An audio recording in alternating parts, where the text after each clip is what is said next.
Assalamualaikum warahmatullahi wabarakatuh. Berjumpa lagi dengan saya pada pertemuan kali ini.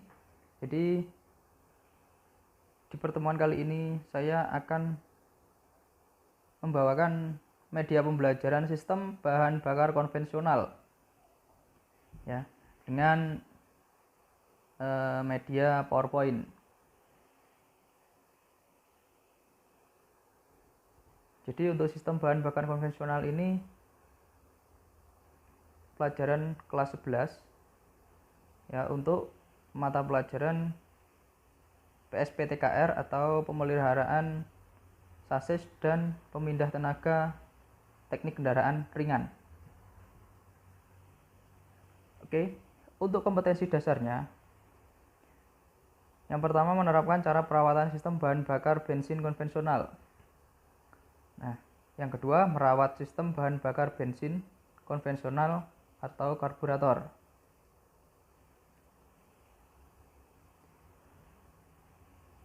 Untuk indikator pencapaian kompetensinya, melakukan analisis pada bahan bakar konvensional karburator. Yang kedua, menyelesaikan laporan tentang fungsi bahan bakar konvensional atau karburator yang sesuai SOP. Yang ketiga, melakukan perawatan pada bahan bakar konvensional atau karburator. Langkah terakhir yaitu menyelesaikan laporan perawatan tentang bahan bakar konvensional atau karburator sesuai SOP. Oke, dari yang pertama yaitu pengertian bahan bakar itu sendiri, di mana sistem bahan bakar berfungsi untuk mencampur udara dan bahan bakar dan dialirkannya campuran berbentuk kabut atau menjadi istilahnya menjadi pengkabutan. Jadi pengkabutan dalam ruang bakar. Lalu sistem bahan bakar terdiri dari beberapa komponen, dimulai dari tangki bahan bakar sampai pada korkoal kanister. Ya, tentunya sebelum ke ruang bakar nanti dicampur dulu udara dengan bahan bakar di karburator.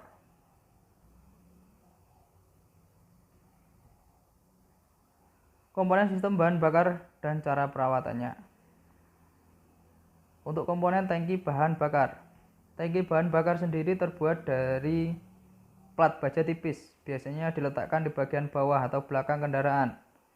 Tangki bagian dalam dilapisi bahan pelapis anti karat dan dilengkapi separator untuk mencegah goncangan saat mobil berjalan di jalan kasar atau bergelombang, atau saat direm tiba-tiba atau direm mendadak. Nah, untuk tangki bahan bakar ini memang pada umumnya letaknya di bagian bawah mobil belakang. Jadi bagian belakang terus bagian bawah. Di situ yaitu terletak komponen tangki bahan bakar. Ya. Nah, di tangki bahan bakar sendiri untuk perawatannya itu minimal diberi bahan bakar di dalamnya, minimal untuk mencegah terjadi karat atau korosi. Itu minimal diberi bahan bakar bensin atau pertalit atau pertamak ataupun yang menggunakan solar, itu minimal di dalamnya 1 sampai 2 liter, ya, agar tidak terjadi kropos yang nantinya menjadikan bocor tangki itu. Seperti itu.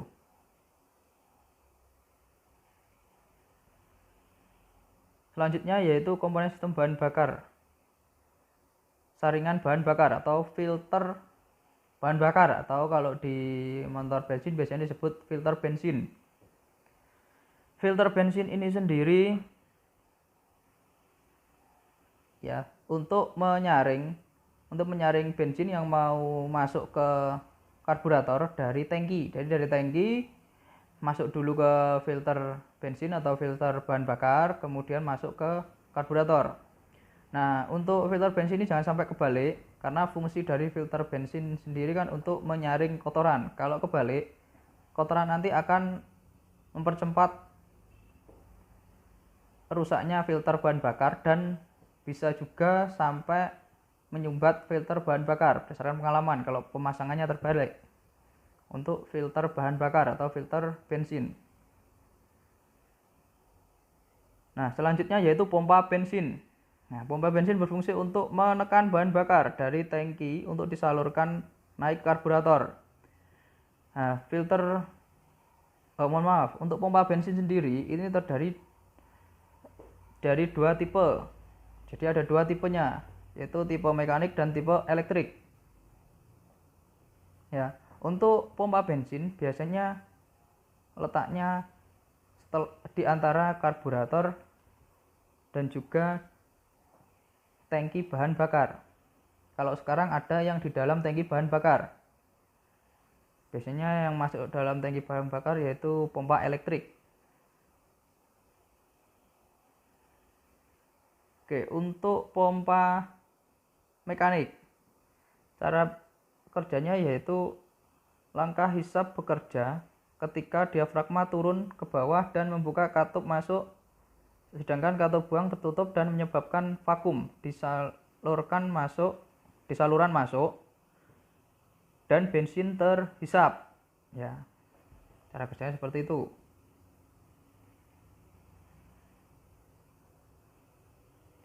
Nah, untuk langkah penyalurannya bekerja ketika diafragma terangkat ke atas dan menekan katup buang sehingga terbuka. Sedangkan katup masuk tertutup, akhirnya bensin keluar melalui saluran buang.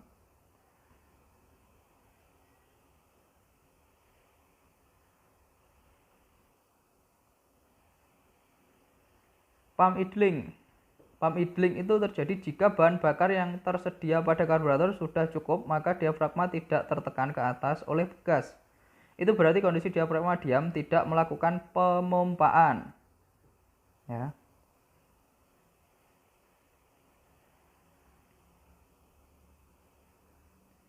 Nah, selanjutnya yaitu pompa bahan bakar elektrik.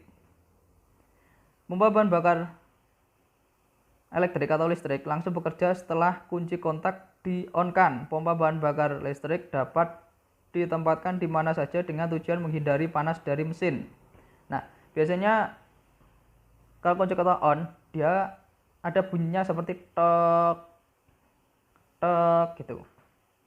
Ya, terus di indikator mobil itu menyala seperti simbolnya bensin atau simbol pom bensin itu ada berwarna merah biasanya.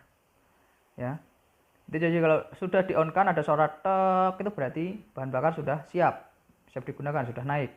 Dan pompa bahan bakar elektrik atau pompa bahan bakar elektrik bensin, pompa bahan bakar elektrik yang bensin, ya pompa bensin elektrik ini bekerja dengan baik. Ya, seperti itu. Nah, yang selanjutnya itu karburator. Fungsi dari karburator adalah memberikan campuran udara dan bensin sesuai untuk dapat diubah menjadi energi yang dapat menggerakkan mekanisme mesin.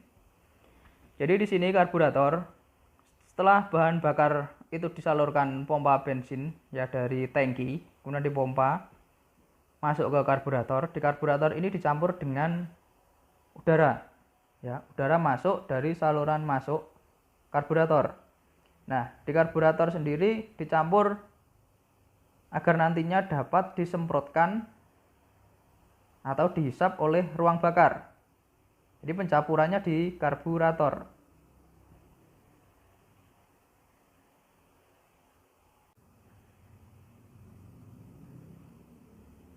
Ya, mungkin itu penjelasan dari saya pada pertemuan kali ini.